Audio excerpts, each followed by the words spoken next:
Aujourd'hui, on s'en va à l'école Saint-Pierre dans une classe de maternelle qui n'ont jamais fait les petits cuistots auparavant.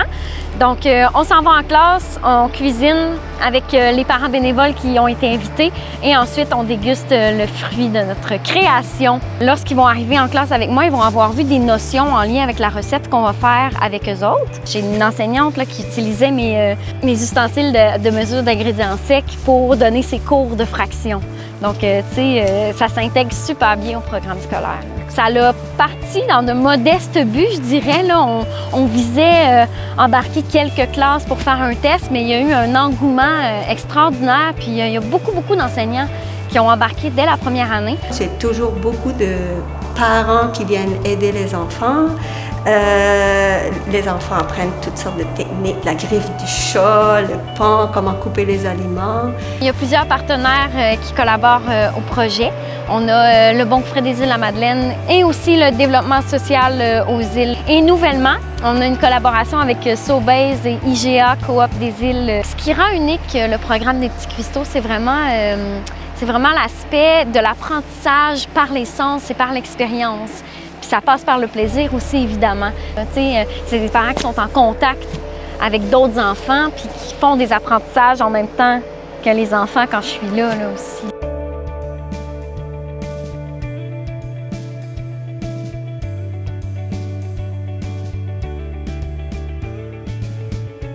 Mais les petits cuistots, c'est des ateliers de cuisine qui sont introduits dans l'horaire des classes. Vraiment, l'expertise y est faite par, il le détient Produits la Santé Ensemble qui travaille à introduire les petits cuistots depuis longtemps. Les enfants y expérimentent de faire une recette qui a déjà été introduite normalement par les professeurs en classe et qu'après, il vient et il manipule tous les aliments jusqu'à qu'il y ait la recette et qu'on peut déguster la recette.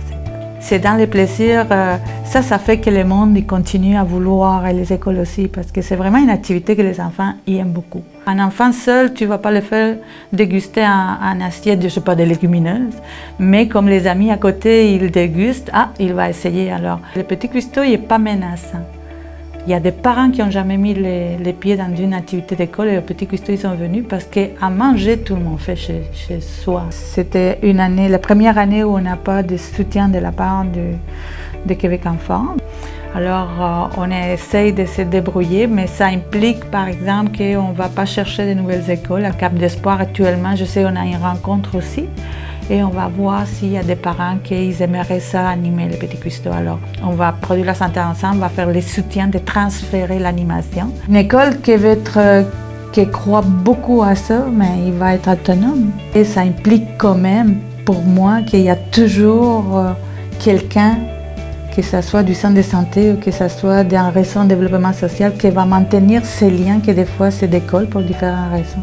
Et il faut quand même des environnements sains, avec des aliments sains et de la cuisine, de tout ça mélangé pour nos jeunes. Les enfants sont plus portés à vouloir participer à la préparation des repas. Puis aussi, les parents voient qu'ils sont capables. Ça me rappelle tout le temps pourquoi je fais ça, là, de les voir aller puis d'aimer ça aussi. Donc, on tente de trouver une solution là, pour que le projet continue. Parce que c'est eux qui vont grandir et nous donner à manger après. Là.